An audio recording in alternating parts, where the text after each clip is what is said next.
Hello everybody, it's the second time I get to see a mug this time. You'll have to put up with the light conditions because I haven't got much better. I brought some notes, so hopefully I won't stutter so much this time. Okay, so following on from the last video, I mentioned all this controversy about the dialects, different ways to pronounce things, different ways to pronounce the Messiah's name, and everybody just genuinely bickering and being nasty to each other. By all means, debate, try and find the truth, present it, but just don't attack each other. So this is my take now on what I believe the name is. Now obviously you can see all these things, you can probably work out part of what I'm going to tell you. If you've looked into these things a lot, you probably know everything I'm about to say from a particular viewpoint. Okay, so the Septuagint, or the LXX as it's sometimes known, the Greek translation of the Tanakh, the Old Testament, right, that had Joshua's name spelt the same as the New Testament does for a particular passage in the book of Hebrews where it talks about Jesus, but it's really talking about Joshua. Most translations now say Joshua, but in King James has said Jesus, and it's spelt the same. But this is a reason why a lot of us believe it's the big spelling, not the small one. Okay, that's just a point I wish to bring up. Also, the Septuagint has lots of points in it, lots of parts of the teaching that are different to the Masoretic text, which is what we mostly use nowadays. And a lot of people think that's because the Masoretes were always tweaking things, trying to get rid of messianic bits, and that's worth looking into as well. Because it seems like the Greek New Testament quoted the Septuagint. That's just another point I think is important. Okay, so if you look at this name, Joshua, in the concordance, in Strong's concordance, right, you're going to get these two top ones come up. And it's vowel pointed like this, which is usually pronounced Yehoshua or Yehoshua. Right? This little, I don't know the names of the pronunciation dots, but I can read them. It's like Yehoshua, but anyway, it's pronounced the same as the full version. Right? Now many of us also believe that really, instead of Yeho, you're supposed to pronounce it Yahu. If you look at all the prophets, Isaiah, in Hebrew it's more like Yeshayahu, but you get lots of Yahoo at the end of loads of different names. Plus, there's been cuneiform tablets found that were vowel pointed, and when they spoke the names of particular biblical people, they were vowel pointed to say Yahoo. Even at the start of the name, where you'd have, let's say, a Yo or Yeho, it would be Yahoo. So there's plenty of evidence that it should be Yahoo, less than Yeho. Okay, that's another thing I wish to say.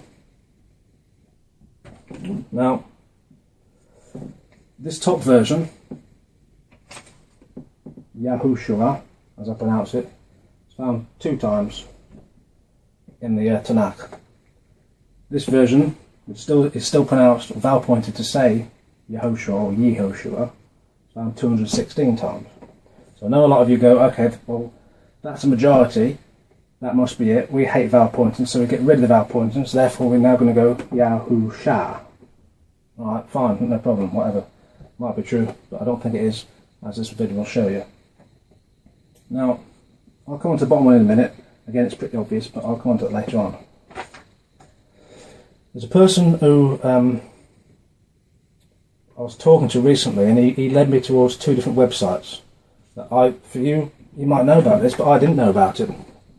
And I think one's called the Dead Sea Scrolls Digital Archive, I think. And on that, you can actually look at the genuine fragments of the scrolls themselves, the actual scrolls taken photographically.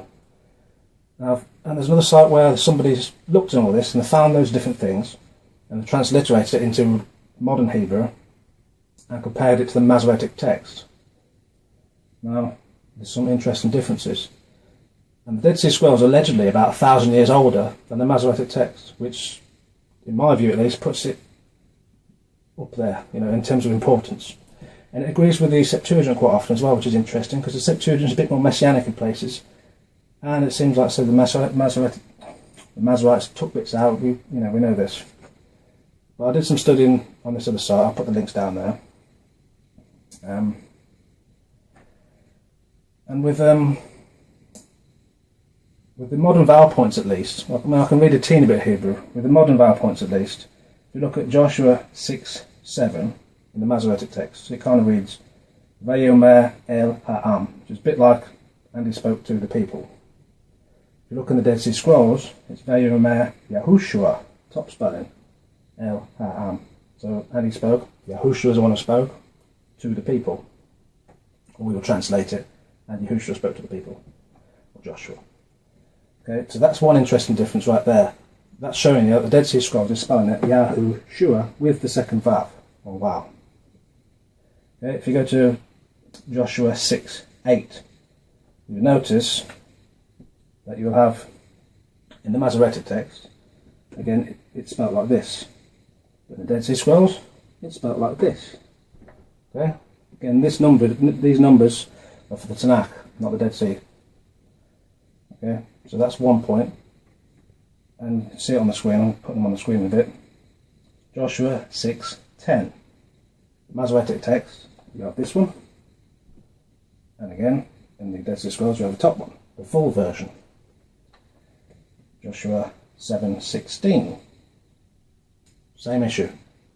Exactly the same issue. I'll wait a second so you can look at it. By all means, pause the video. That'd probably be the best bet. Okay. Joshua 8:3. Exactly the same issue.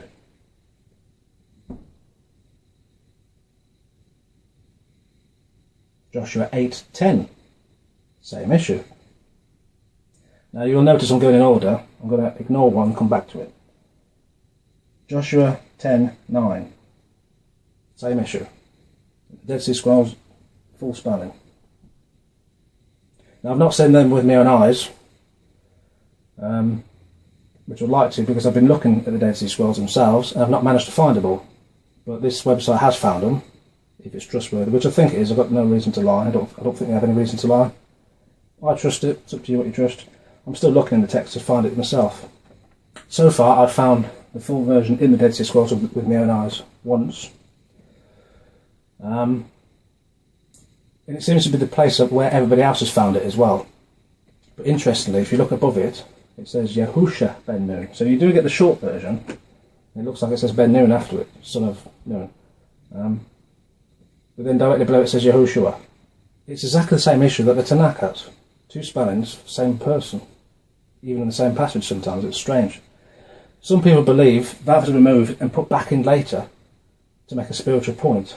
Reason being, take someone's vav out of the name, they've lost their vav, their nail, their hook, their tent peg, their connectivity, their stability. So there's something going on wrong in their life, and later on in the text you find out it's been reinstated. This could be a genuine spiritual point that's actually happened. It could be, but or it could just be scribal awkwardness. So anyway, you have that issue. It's on the. You can see it on the screen. I put it there. There you go. If you look there, you see it. I've tried to put it so to make it clearer. I'm going to put it. Yeah. But going back a bit anyway. If you go to Joshua 8:35. Right. One sec. I've recently got a copy of the Hallelujah Scriptures, so I'm still looking into it. So far I'm quite happy. If you go to Joshua 35, it reads, "There was not a word of all that Moshe had commanded, which Yahushua did not read before all the assembly of Israel, with the woman and the little ones and the sojourners who accompanied them." When you look on the text, and I'll put it on the screen, there you go, you see that basically in the Dead Sea Scrolls Yahushua is there twice, but in the Masoretic text it's there once. And it's kind of saying, there was not a word of all that Moshe had commanded, which Yahushua did not read. So basically, Moses commanded something, Moshe, and Joshua or Yahushua read it. We know really, that the one who actually commanded things was Elohim. He used Moses, or Moshe, as like his vessel to command. So with the Dead Sea Scrolls, they took out an entire verse, or no, not an entire verse, but they took out two words, which is between Moshe and Asher, which is like who, which, that. You have Et Yahushua, which is interesting. It's spelled with the top spelling, but those you probably know, you might not know, Et, it's got several meanings. One of them's just a grammatical meaning. It's kind of saying like, this is what we're talking about. But another meaning, dog, how you doing, dog? Another meaning, it's kind of like a divine marker. And in the New Testament, when the Messiah said, I'm the Alpha and the Omega, in Hebrew that's Aleph and Tav, and that's et, or at. So this is possibly saying, yeah, okay, Moses commanded things, but really it was Aleph, Tav, Yahushua who commanded them, which is very messianic. Me personally, I think the Masoretes looked at this and went, oh dear, it sounds a bit too Christian on its own. What do we do? Mordecai, come here lad, what do we do? Oh, I don't know, just rub it out, sod it. That's what I think they've done. I think they just took it out completely. You know, I think that's evidence in itself. They have a bit of an agenda on the go. There's no reason to remove that. So hopefully I've showed you several examples now where the Dead Sea Scrolls has Yahushua, the Masoretic text has Yahusha, but with vowel pointings to say Yahushua. So those of you who keep going, oh, we can't trust these vowel points. Okay, fine, don't use the vowel points to actually pronounce things. So don't go Yahushua, by all means go Yahushua or Yahweh Shua or whatever you want to do. But they're still useful for showing you where things have been tweaked, because I've colour coded this red to red because that vowel represents that little 3 dots there. And again, in the Tanakh, Old Testament, it's only twice you see the full spanning, but in the Dead Sea Scrolls it's a lot more than twice. Now, that's that bit out of the way. Yeshua, or Yahshua, depending on how you want to pronounce it. I found it using a program called eSword, which is free, download it, 30 different times in the Tanakh, so I put 30 there. Once, it's referring to, it says Yeshua ben Nun. This book here, Yehoshua, you know, but it's called Yeshua. So it's showing you that there's a relationship, a bit like Jonathan versus John. If you look in Nehemiah 8:17, that's where you see that reference in Ben Nun, son of Nun. In the King James it says Jeshua, but if you look and if you click on it with the concordance, go to H3442, it'll show you that it's referring to Joshua, Yehoshua ben Nun. And there's a little link where it shows you, so it says go here, so if you click H3091, it takes you to here. So it's showing it's kind of the same person. All these points together makes me believe that the full name, proper name, is Yahushua, not Yahusha. Well, I can't fully deny this because these points I've just made. And also, if you look in New Testament texts of Greek and Aramaic, it says Yeshua. I'll show you something. Now this is the AENT, the Aramaic English New Testament, which I hold in high regard. I bought it because it's mostly a copy of the Peshitta texts, the family of texts written in Aramaic. Now this is Aramaic as well, but this is like calligraphy, Aramaic, Estrangelo I think they call it. A lot of people believe it's the original New Testament. I don't, but I do believe it's one of the oldest. I believe this corrects the Greek in certain areas. I bought this partly for that, partly because it's not Hebraic, partly because this has loads of footnotes. I know a lot of you don't like footnotes. I personally do. You don't have to believe them. But at the back of it, find it. I've got contents page. All this is basically a book. Yeah, okay, it's a man's opinion, it's a book, but I found it very useful. So go and get this. Then this is a second edition, written in Estrangelo. If you get the latest edition, it's a 5th edition, and it's written like this. So anyway, go to Luke 1:31. It was, for behold, you will receive conception and bear a son, and you will call his name Yeshua. Okay, so if you then look over to the Aramaic,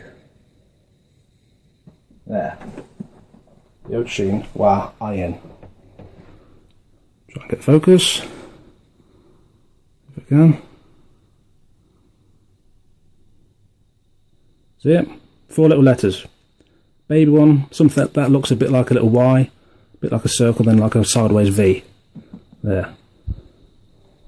So the Aramaic texts do say Yeshua, or Yahshua. Again, some Hebrew texts do as well. And because we know Yeshua is a short version of Yehoshua, a bit like John, Jonathan.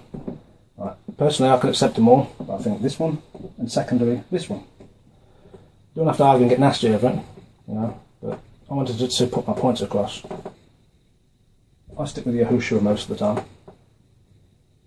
And I hope that's cleared things up. I don't want to make videos and then be another messenger of confusion. I'm hoping I can clarify things and get rid of some of these dodgy logics. Because some people's logic I think is a bit twisted, or there's big holes in the theory. If you get a hole in the theory, it's a colander. You know, it's just piddling water everywhere. It ain't working. So, see what you think. And again, please give me some comments. Right? Cheers!